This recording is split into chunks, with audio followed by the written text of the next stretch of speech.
Hey, what's up guys? My name is Moda and welcome back to the Mining Stacker YouTube channel. Today's video, we're going to talk about the current status of the market, and that thing is in the shitter, right? It's a complete bloodbath. Going to talk about what's going on, what's causing it, when can we maybe start seeing some relief, and what we're doing about it, right? Which, hint, hint, it's we are buying some more, right? But we're going to talk about specifically what I'm looking at and as to why, okay? So if that sounds good, guys, stay tuned. Let's get right to this thing. Oh man, so it is pretty nuts. BTC is slightly recovering, although it's still pretty down, and there's still room for it to go down even worse, right? So I'm going to talk about what's kind of causing all this, what's going on in the macro, which is just a lot, right? There's a ton of stuff all going on back to back to back to back all at this time. So let's talk about it. The first big one, I'm sure you guys have all heard, so we're not going to go into these things too in depth. We're just going to talk about them briefly because I'm sure you guys have heard a lot about it. So one of the big ones was the Bybit hack. It was $1.4 billion, and it's freaking nuts. It's the biggest one so far, which does seem to be the trend. Every single one recently has been kind of outpacing the other. But there were a lot of concerns here, right? The biggest one being, okay, what type of hack was it? Did they actually hack a wallet? Was it something to do with Ethereum's consensus? It was none of that. It was social engineering. So luckily they did come out openly, quickly, and kind of talk about what happened. So we're not going to go into depth of that, but that was one big concern. The other would have been if there were to be a bank run and they weren't fully solvent, which luckily they did not stop withdrawals. So that's a good sign. They had no issues there also, right? So looks like for the most part what happened here definitely sucks. There could be a lot of ramifications from it, and they're not going to be getting this back. But it's kind of over with. A lot of the major concerns regarding it are kind of over with. So for me, this is kind of past already. But that was definitely one big one. To me, one of the bigger things, and it's something we've mentioned before, are the tariffs. The tariffs are going to be hovering over us until we get deals in place with all of the major countries, which unfortunately it's essentially with the entire world. Primarily Canada and Mexico, but I think the one that's going to have the biggest effect are the ones with China, right? Also the EU, literally everybody, right? But to me, the China one's probably the bigger one. So they did set a current deadline of April 1st. He's saying that everything's going to go into place, which essentially is just going to be reciprocal. Whatever they're charging us, we're going to charge them, et cetera, as well as potentially adding more beyond that. And again, it's just him trying to make deals. So until there are deals in place, April 1st being that deadline, expect there to be uncertainty in the market, which leads to a lot of people taking risk off, right? And the traditional market kind of struggling. This, I'm sure, has a big hamper. Until deals are in place, it's going to be pretty rocky, right? So it's definitely another play. One big one for us that's affecting us, anybody into hardware at all, is just the specifically the China one, and specifically that's going to affect semiconductors or chips, which as a miner can have a pretty massive effect on us, because this would be in addition to what's currently there, and even outside of mining, also just other computer hardware, which is probably what's causing this little bubble we have on GPUs currently.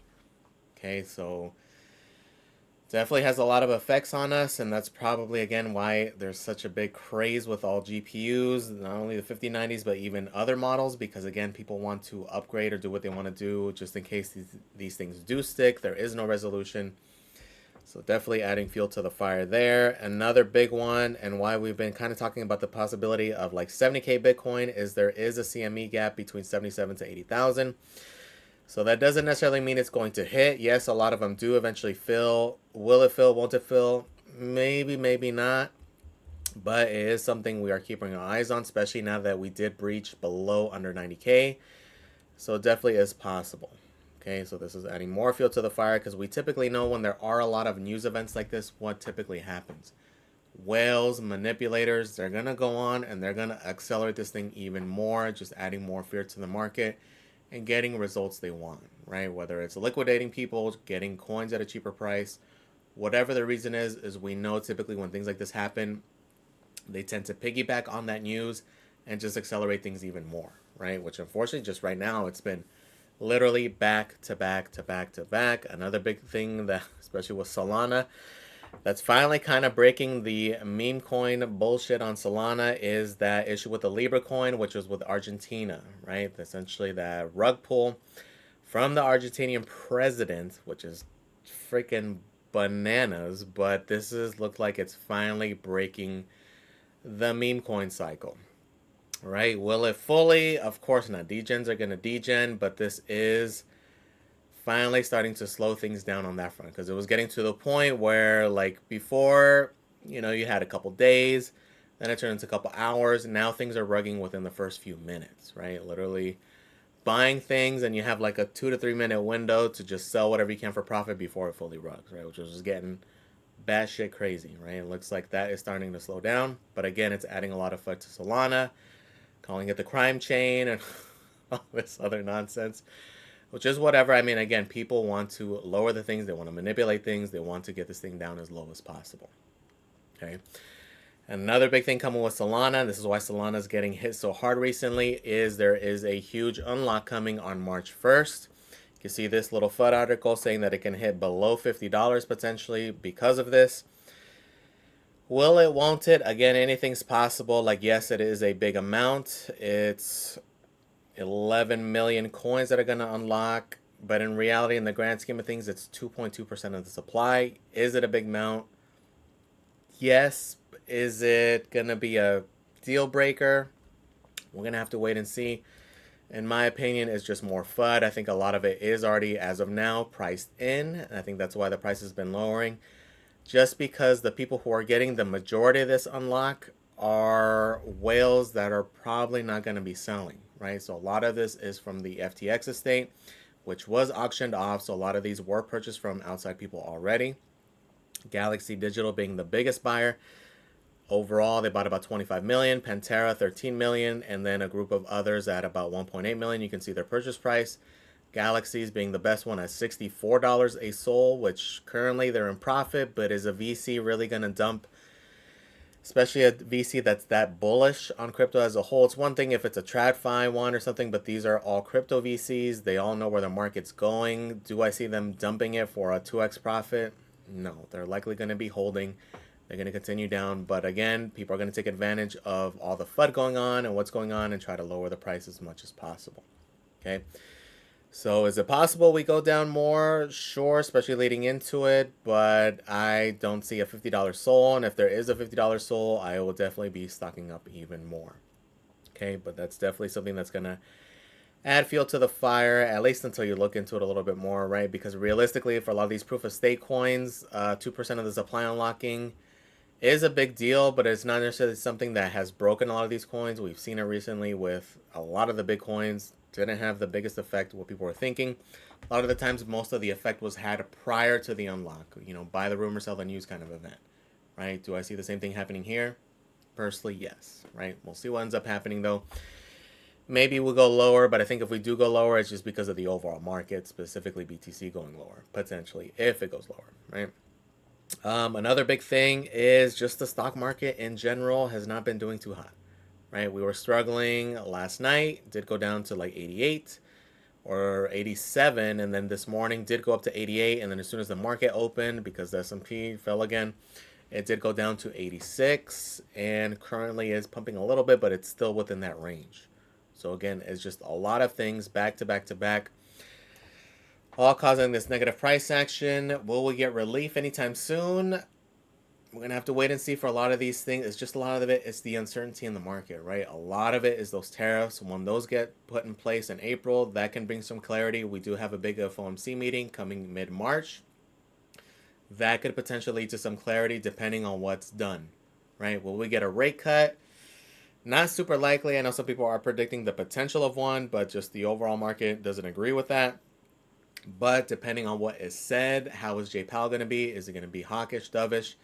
That can give us some more insight. So potentially around the March-April timeframe, maybe things bounce back. Maybe this is the low. Maybe we start recovering from here. It just depends on what happens in the macro, right? A lot of these things are definitely affecting it. I know everybody thinks 100% that the price is always based on the 4-year cycle. The 4-year cycle is going to be Like, yes, I do put a lot of weight into the 4-year cycle, but I also personally put a lot of weight into the macro. What's going on? What's going on as a whole? What's going on with the global liquidity? What's going on with the market? Like, a lot of factors at play. And like, for me to feel like topish, like, oh, this was the top, like, that's a big thing that's going around right now. Like, oh, the top is behind us. That was the peak. A lot of people capitulating because of that. You have to come up with your own conclusion there. Do I feel it's the top? Absolutely not. Right? I still think we have a lot of ways to go, just because a lot of these other metrics still haven't peaked. Right? We haven't even hit QE yet. We're still in a QT phase, which a lot of people are predicting maybe sometime by June, just because of previous reports and comments that were said.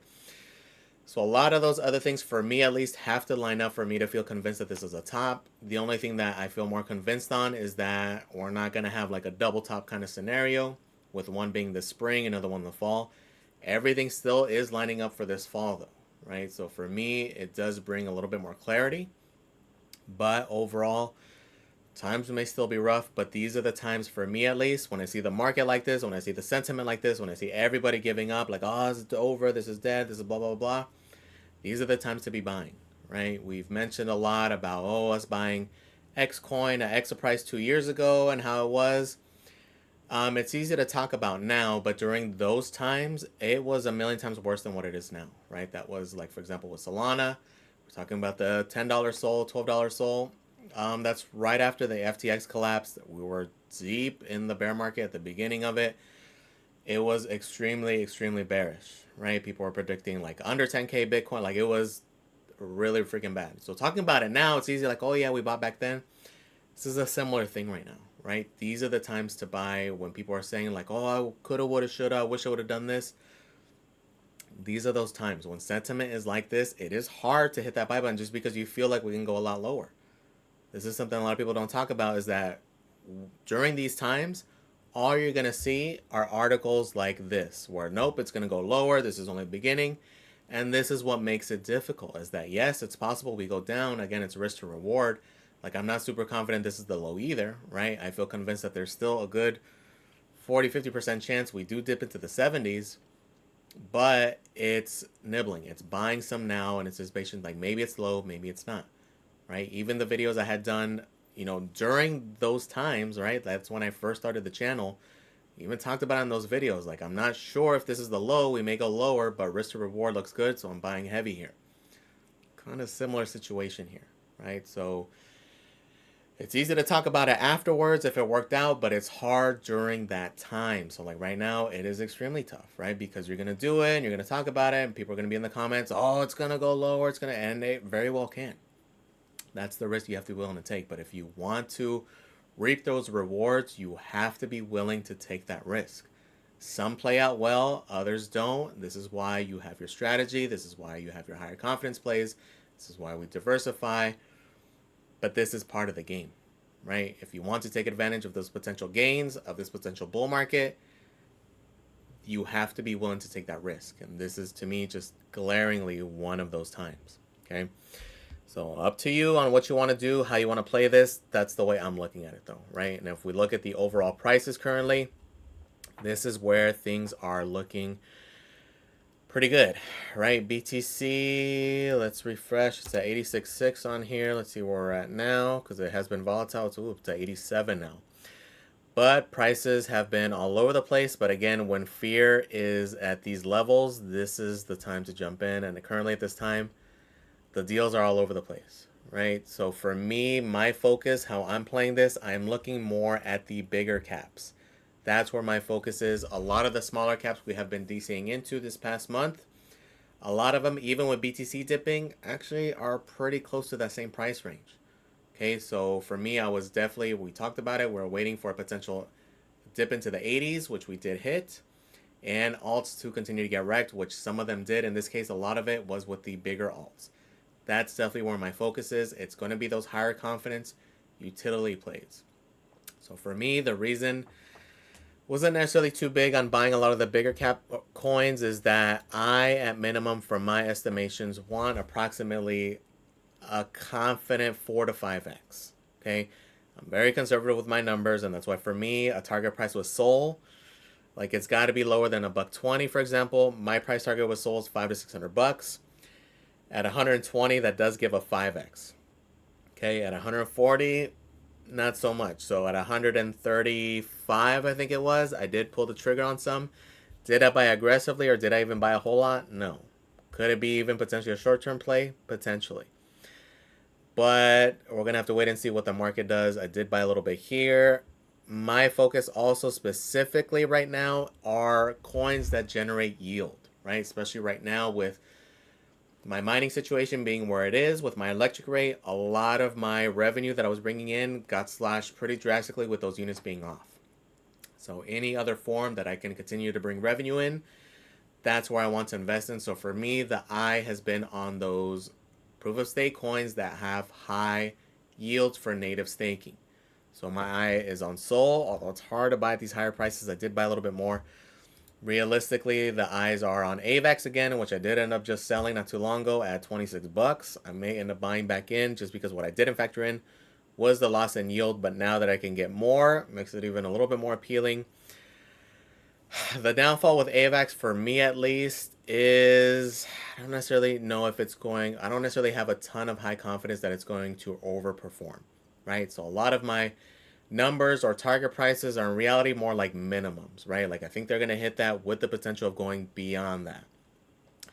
With AVAX, for example, I see it hitting my price target 100, 120. I don't necessarily feel extreme confidence that I'll go beyond that just because of the way their fees and such, their use cases work, right? So with Solana, for example, it's very clear. It's transaction fees. Everything's on that layer one. So, for example, with meme coins, like what Trump happened, for example, the whole ecosystem boomed, right? So Solana itself, because people were buying Sol in order to go into a DEX to buy Trump in order to do that, right? So Solana went up. All the DEXs, Jupiter, Radium, all of those went up. So the whole ecosystem really does take advantage of those situations. So whether it's a meme coin, whether it's a gaming coin, whether it's a use case coin, DeFi, whatever it is, if it's on Solana, there's a good chance that the whole network is going to appreciate because of that, right? Which is why I'm such a big fan of it being all on a layer one and not this layer two BS that's on with ETH and some of the others, right? I love the fact that everything appreciates with that ecosystem. Not necessarily the case with AVAX, because their big thing with their latest upgrade, with their AVAX 9000 upgrade, was it becomes now extremely easy and extremely cheap to build a layer 1 on AVAX. So AVAX at the base layer doesn't necessarily appreciate or take advantage if that layer 1 pops off. That layer 1 will, but it won't necessarily affect AVAX, and that's what I'm not a big fan of. Okay, very similar to how it works with Cosmos and their SDK. They make it very easy, very appealing to build on it, and a lot of those coins that build on it do well, but notice how Cosmos doesn't take advantage or doesn't really get an effect from it. Okay, a lot of those layer 1s, TIA, Injective, a lot of those outperformed Cosmos pretty significantly. Might be kind of the same thing here, just because all the narratives that are big on there, they're all going to just have their own L1s, right? Like the gaming narrative, Off the Grid, Maple Story, all those, they're all going to be on their own layer 1. So AVAX at the base level may not appreciate that much because of that, right? And especially because it doesn't just get the exposure, the traction that a lot of the other L1s do as well, right? Especially compared to some of the others. So that's just one of the reasons that has me iffy. But again, the yields are excellent. That is something to consider. Near is another one, price point wise, it is under $3. This is another one that does have excellent rewards. It's like 8 to 9% for native staking, which is appealing. Has the AI narrative going for it, does pump when a lot of the others pump, does have decent price action. Just kind of on the same boat, though, that doesn't necessarily get the traction that a lot of the others do, right? And specifically what they are building. What they're known for the most is their AI plays. Their founders very big in that niche. It just doesn't get the traction that the others do either, right? So not necessarily super duper convinced on the play. Price point wise, it makes sense. There's still a lot of upside, but we'll see, right? So the hard part is, again, I do want something that has a yield. The other one obviously would be like Cosmos, because theirs is the highest, something like in the teens, 14-15%. My issue there is I'm just not bullish on Cosmos as a whole. That is one we did do extremely well though in this bear market. We did have a good chunk. And we bought it specifically not only for the rewards, but for the airdrops. That's where the money was, right? You got that TIA airdrop, Saga, Dimension. lot of airdrops. That's where the money was made. The APR didn't even factor in because we just didn't get much of price appreciation from it. But those airdrops is where the money was, right? So the difference is with these, I wouldn't mind holding them or holding more, right? So realistically, I would love a 120 or under Solana just so I could add more there. But realistically, it's probably going to be one of these two just to, again, to continue to have more yield, okay? Because these price points are appealing. I do feel like we'll hit at least the 5x on either one of these. Arguably, Near has more room to run just because it is a smaller market cap. Although I'm kind of more bullish on AVEX potentially taking off just because with off the grid, their gaming sector, arguably probably the best gaming chain. But time will tell on that front. But the overall theme though is big market cap coins, a lot of good dips, and just market leaders, right? At this point, higher confidence plays. Not necessarily looking at too many small caps, just because again, a lot of them are pretty much in the range where they were a few weeks ago. Not much of a dip there, which is kind of giving more confidence that that might be the lows for some of those, right? I was expecting for some of them to go aggressively lower, although they didn't. So this is the time, right? Just depending on your coin, I'm talking about those, but it's whatever you're into. Whether it's, I know a lot of people are getting into Ondo just because of the RWA narrative, the TradFi narrative. Not one that's for me, although I think it will do well. Of course, we're hearing RWA all over the place. It's just already so big for me to just now start a position. Like a lot of these others I got in early. It's hard for me to start here. It's already a $3 billion market cap. And it's not as big of a drop as some of the others also, right? So it's currently at right under $1. The previous high being right around $2. So yes, it's a 50% decrease, but some of the others, it's significantly more, right? And this is also just not my niche. It's not something I mess with, and it's not something I'm necessarily interested in, right? Any of these TradFi coins, any of these like specific pure RWA plays, Ondo, XRP, XLM, they're not coins I'm going to be messing with. I'm not going to be in those ecosystems, so I'm probably not going to follow them too closely, right? Versus some of these others, I'm like balls deep in their ecosystem, so I'm all over the place there, right? So that's what kind of has me a little bit more into those than anything. But again, whatever niche you're in, whatever you're into, these are the times to like explore those scenarios. Even some of the other ones, Caspa is at a good price right now. Price target still remains the same, 4 to 5x. So that's why for me to buy any, it has to be under 10 cents. And with it not only hitting it this time, but like consistently staying down here, it's not a bad time. Again, still easy, 5 to 6x potentially. Will it hit it? Maybe, maybe not. I know there's a lot of FUD going on with it, but my price targets remain the same, right? With all of them, these are price targets we've had for quite a while, and even with these dips, they still kind of make sense, right? So some of these buys will be short term, some of them will be long term. Ideally, I would want to look for more long term plays, especially with these bigger cap coins, just because again they're going to be higher confidence. But also dipping the toes into some that are just going to be short term plays, right? One is like virtuals, for example.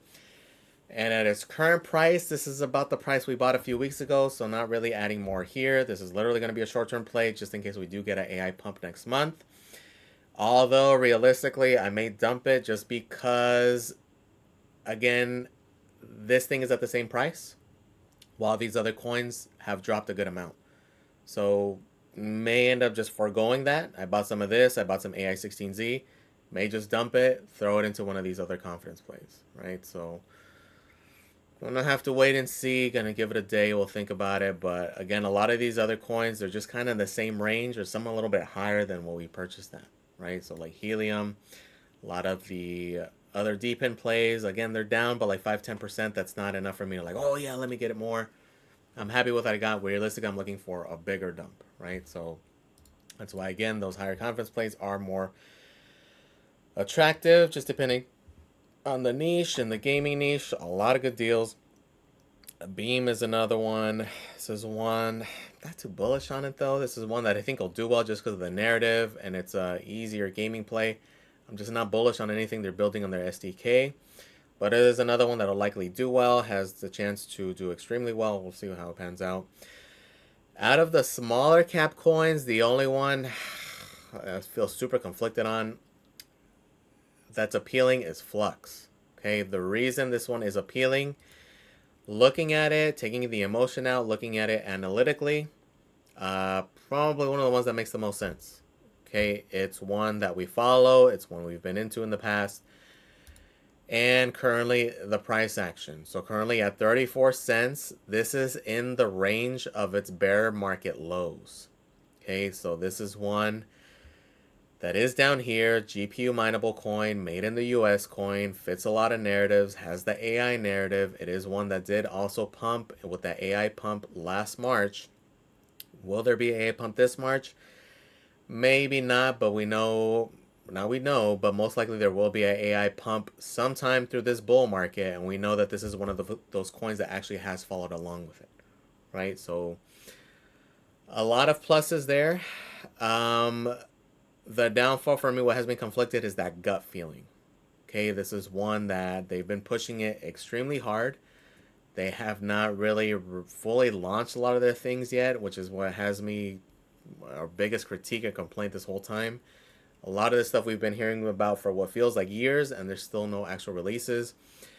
The other big thing is they've been marketing the hell out of this thing. I don't know if they're paying Twitter influencers, but there's a lot of people talking about it, which kind of doesn't make sense. A lot of these definitely seem like they're paid. Whatever, marketing is marketing. And even with that push, it's still not really gaining traction, right? Which is at the same time kind of concerning. So, again, analytically, it makes sense. Price action wise, it does have the potential to go back up here. Market cap, I mean, total supply in relation to max supply is good. A lot of it is emitted. Total supply is 380 million. Max supply is 440. Now they're having coming up. And again, this is going to be the bull market of bull markets, in my opinion, for Flux. If it is going to outperform, it's going to be this cycle. Again, the AI narrative has been huge. Things fall into place here, right? But this one definitely conflicted on. It's hard to say. We'll see what we end up doing. Most likely, though, it's going to be one of these more staking plays, just again to continue that revenue. Maybe it'll be 50-50. I don't know, but these are things definitely considering. But what we're nibbling on are these higher confidence plays, right? So that's where I don't know necessarily if I would say it's a super high confidence play, right? It's more on the D-Genny side, which realistically I'm looking more for high or extreme confidence, right? So that's where more of the appeal would be over here. We're going to have to wait and see how things play out because, again, things can get worse. Am I going all in at this point? No. Am I definitely buying, though? Absolutely. Just continuing to stack, especially right now. While these machines are off, I got to continue, meet these goals, and continue on from there. Okay, so I get it, guys. Everybody's like, oh, it's dead and a lot of negativity. I get it, right? I get it, and I see it all over the place, and that's why it's almost hard to really even talk about it. But here we are. This is what I'm doing. This is how I'm playing it. Will it be the best decision? Maybe, maybe not. But will these be long-term holds? Maybe, maybe not also, right? That's another thing too. I know that the last video I did, a lot of people were critiquing like, oh man, you're doing so much buying. It's going to continue to go down. And it might. So like some of these aren't going to be long-term holds, right? Like I mentioned, some of these are short-term holds. Like even the Caspa that we bought, I sold like half of it that we bought. Right, we got in at 7 cents, went up to 11 cents. It's a 50% gain. Sold half of that for profit, right? And that essentially paid for all the dips we bought. And that's the constant game I play. Again, that strategy isn't for everybody. Buying and flipping like that constantly is not for everybody. But it makes sense for me, and that's been the one way I've been able to continue to grow kind of no matter what, right? But it has to be coins that I wouldn't mind holding. Like if it didn't go back up to 11 cents and it just stayed there, I wouldn't mind holding it either. But the fact that there was a 50% gain in a few days, I'm absolutely going to sell. So that's why, like, when we have these dumps, a lot of good data points. I'm following coins that rebound quickly, and those may be dumps. So, like, Virtuals and AI16Z, that's literally why we bought them, because there have been some of the fastest to recover. Okay, so it's potential that either dump them now or in a week or two when we recover. Maybe those are the first on the chopping block. Maybe I'll wait for the potential AI pump that may never happen. I don't know, but there's a lot of strategy to it, right? So you have to come up with your own. What makes sense to you, and that's what makes sense to me. That's just how I play the game. Let me know in the comments, guys. Do you guys do anything like that, or are you guys just holding? And again, this is another thing too. You can just sit around and do nothing also, right? Again, there's a lot of volatility, a lot of things going on. I think the name of the game here, if you can't add, is just to try to make sure you're able to maintain and not sell off. I'll fall for the FUD. Again, do what you got to do, though, but again, that's kind of the play for me at least, right? But again, guys, let me know in the comments. Please comment, like, and subscribe, guys. Thank you for watching. I really do appreciate it. And I am out.